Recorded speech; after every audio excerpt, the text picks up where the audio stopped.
Hey, it's Mike Brennan. We're doing a special MI Tech TV show today. A good friend of mine I've known for, I don't know, how long have I known you, Steve? A long time, I guess, right? Oh, So, it's been over a decade.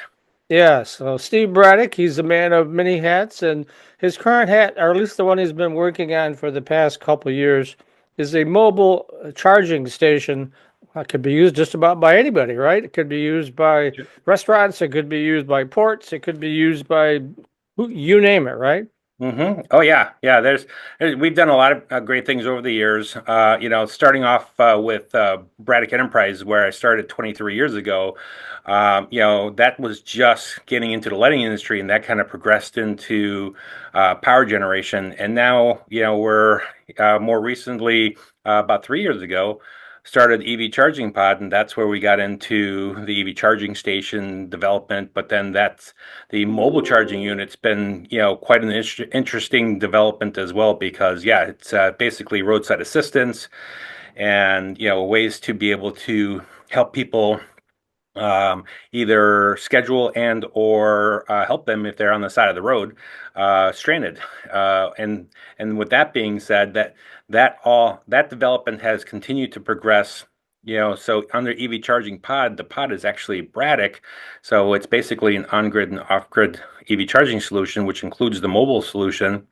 But even more recently, after that, I've worked with Monica Alexander and David Grigsby, as well as former Senator Mike McDonald, in developing DSM Energy Solutions, where we're going to be bringing manufacturing to Michigan, manufacturing of EV chargers, manufacturing of battery energy storage systems, which is utility grade, and then also looking at developing workforce development solutions to be able to help in the progression of job creation by having the youth and or veterans as a focal point um, to teach them to be able to install and maintenance the equipment that we're going to be manufacturing.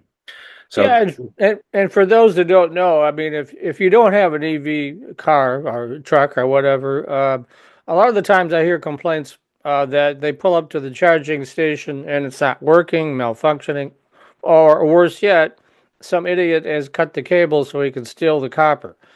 So there's no guarantees out there, and I know the governor Whitmer wants to have 1 million EVs running in Michigan, within this decade. A bigger problem is we don't have the infrastructure to support that because one of our clients, as you can see, is ITC, which does the big transmission lines, and they're having a heck of a time just keeping up with normal electricity consumption, which is rising rapidly. Everybody has multiple devices, phones, computers, you name it, and it sucks up a lot of electricity. So, yeah, it's a real challenge, right, Steve? oh yeah, absolutely. And that's the thing. It's the chicken or the egg, right? If you don't, people aren't buying electric vehicles because there aren't enough chargers, working chargers or chargers in general. And then as it continues, people aren't putting chargers in place because there's not enough power. So, it's which one are you going to start first? So that's what we're trying to do is we're offering all the options with all the different solutions, uh, from design and engineering all the way to installation. But now we're getting to the level with DSM is where we're going to be able to, have a tremendous amount of job creation relative to helping people, be able to have good paying jobs, training them as well to be able to maintenance and install this, and then of course the manufacturing of this product. We want to make sure that people are going to be able to have a reasonable financial position to be able to not struggle and have good paying jobs for the future. No, you have your team assembled. The viewers can't see the dashboard. I can. Why don't you introduce your team members? All right, so let me start off with David Grigsby. David came from TGG Global Consulting, and he is one of my partners at DSM. Monica Alexander, she is with Veteran EV Charging, and she is it's interesting, DSM stands for David, Steve, and Monica, so it's the three of us. And then former Senator Mike McDonald has been instrumental in getting us in front of the right stakeholders. the utilities, the state of Michigan, so that people at those levels all understand what we're trying to do and how we're moving forward. If any of you guys would like to speak, feel free to do so. Throw in what you're doing, amplify what Steve said. David, you want to start? Yeah, first of all, it's a pleasure, Mike. Thank you for the invitation. Stephen, also, thank you for facilitating that. I would add that what I'm bringing to DSM in the state of Michigan is about 40, 45 years of global investment, professionalism, and expertise, having worked pretty much around the globe, most notably in Saudi Arabia and Middle East, some other places. I've run a couple of companies, domestic and international. And we've had an opportunity to work with the legislature in Michigan over the last several years, which has culminated in a very strong relationship with, as Stephen so aptly pointed out, former three-term Senator Mike McDonald. And so we're pretty excited about the capabilities that we have to not to be repetitive with regard to Stephen's comments, but we're pretty excited about being able to galvanize these various areas of expertise and bring this so that the recipients of the state of Michigan benefit to maximum or optimum capability. All right. Anybody else like to say a few words? Monica or Michael? I am Monica Alexander. I am the founder of Veteran EV Charging, and I am prior service military, 15 years plus on active duty, and workforce development is a passion of mine. And one of the things that was missing with this whole thing, as Stephen has said, with the lack of power on the grid, so that you can't get the EV chargers, is the lack of the workforce that is trained to be able to do the work as we come into this next era as a nation. Detroit native, and I am extremely excited about the opportunity to be able to bring the Motor City, as the governor calls now, e-Michigan, to the forefront. Michael? Yeah, well, thank you, Mike, for having me on. So I was an early adopter of this back when the Republicans controlled the legislature. Senator McMorrow had discussed, with the push for EVs, we didn't have an infrastructure for it, and she asked for my help. And for me, it's not about politics; it's about what's best for the state. The job opportunities, the innovation, the idea of branding Detroit, the new Silicon Valley, the technology center. These are things that appeal to me. Job creation, bringing people here, young people here to come and work. And if we're going to push EVs, the important thing is that there's an infrastructure to support that. And I want Michigan to lead that. And that's what I'm so grateful to have met David and Monica and Stephen, because they are totally on the right track with this. This isn't a political issue. This is an opportunity for Michigan to be what it's always been, an innovator, a leader. We had the first freeway with the first mall. We are the auto capital of the world. So if we're going to do EVs, we better make sure we have an infrastructure that can support that. And I certainly hope that's the governor and the MEDC's top priority, because that's what DSM is helping to lead the way on.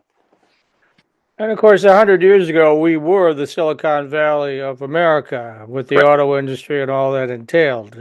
Now, the auto industry, as Bill Gates likes to say, cars are just computers on four wheels.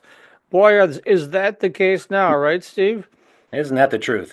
These cars are so smart. They're talking to the chargers. They're talking to the internet. They're communicating to our cell phones. It's a smart world, and it's the world is moving that way. We're talking about data centers and other scenarios as well. Let's talk about your pending trip to China. I'm assuming that's still going on, right? You got to go over there because Trump wants to have tariffs on everything coming out of China, and you get a lot of stuff out of China, right? Yeah. So basically, I'm going to be talking to the manufacturers and making sure that they understand that, we're going to have to make some strategic changes in their own manufacturing. They're going to have to look at, developing their own manufacturing either in the U.S. or in partnering countries, because, the tariffs that are going to be coming about, they're going to affect our ability to effectively have competitive pricing for the components, even the subcomponents as well. So if we can buy products without having a lesser type of tariff, it allow us to be more efficient and also bring that price point to the end customer. Well, then you would also encourage them to maybe take a look at doing a lot of manufacturing here in Michigan, I assume, right? Oh, absolutely, absolutely. Yeah, the subcomponent manufacturers, just like, I came from the automotive industry, so it's not any different than, talking to our suppliers about, putting your manufacturing facility next to our own, because this way we've got a nice line of sight relative to the raw materials and components and subcomponents. And I know you've been having extensive talks with multiple elements in the state. How are those talks going?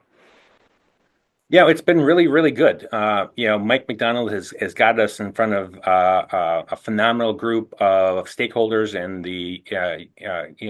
relative to getting in front of DTE, getting in front of consumers, communicating with other stakeholders, the MPSC, and we've had a lot of great discussions just to let everybody know this is what we're doing, this is where we're excited about, and and these are our goals and expectations for the future.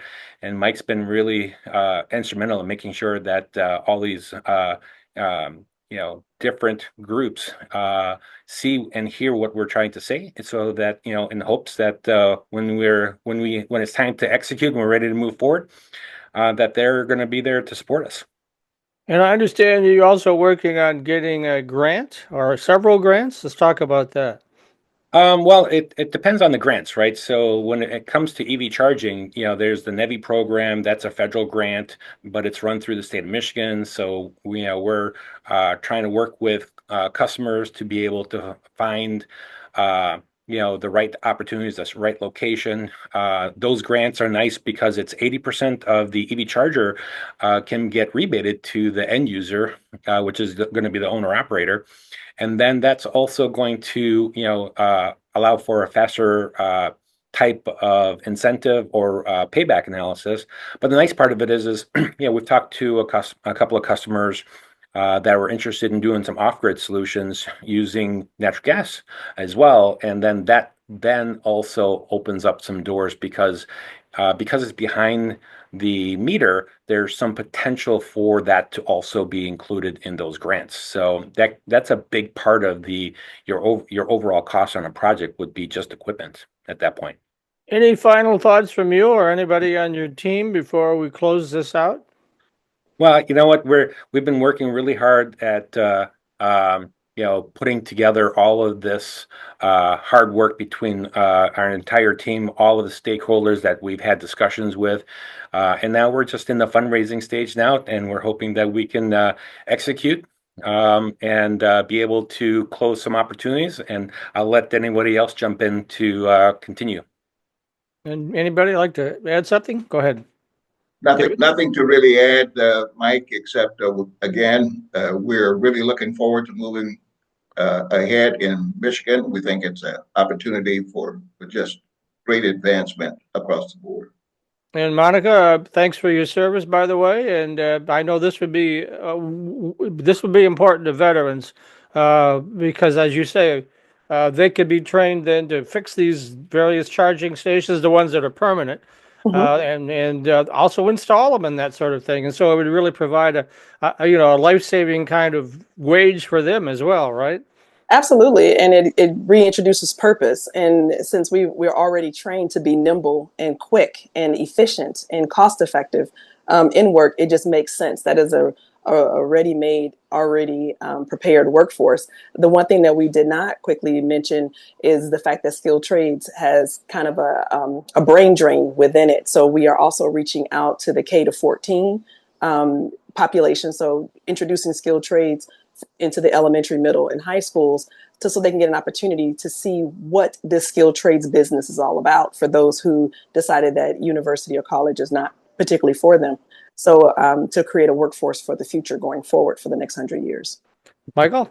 To springboard off what Monica said about skilled trades and workforce development, I was on the call one time with Texas legislative members because we were doing space opportunities in Michigan, and one of the senators there basically told me, he said, you should never Your state should never be losing out on business to any of the other states, especially ours.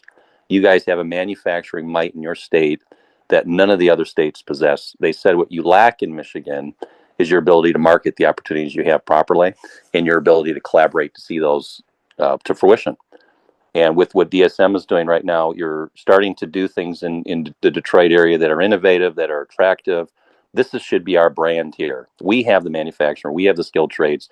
Everybody should want to be here. And I'm glad that we're doing these kind of things and providing these opportunities. Yeah, as my friends at the Engineering Society of Detroit like to point out, we have more engineers per capita in Michigan than anywhere else in the country. And we almost have as many total engineers as they have in California with 4 times the population. So, I Yep. mean, yes, Michigan really is the manufacturing center and has been for over 100 years, right, Steve? Oh, absolutely. And one thing that's really important to that statement is we want to keep those people in Michigan. And we don't want to train them I mean, at the end of the day, people move into different lifestyles, different expectations, just in general, people will move out of state, for whatever reason. But if we can keep the people that we're training, and that's going to be huge because, we need that for our state. Okay, and now that you got everybody all really interested, they want to find out more. Where do they go to find that out, Steve? Well, we're still in the development for our website, but you can call me as a starting point at 248-842-1480, or that is my cell phone, or you can actually text me at that number, or you can reach me at Stephen at dsmes.com. All right. Well, thanks for being on the show, all of you today, and great story. We'll share it widely.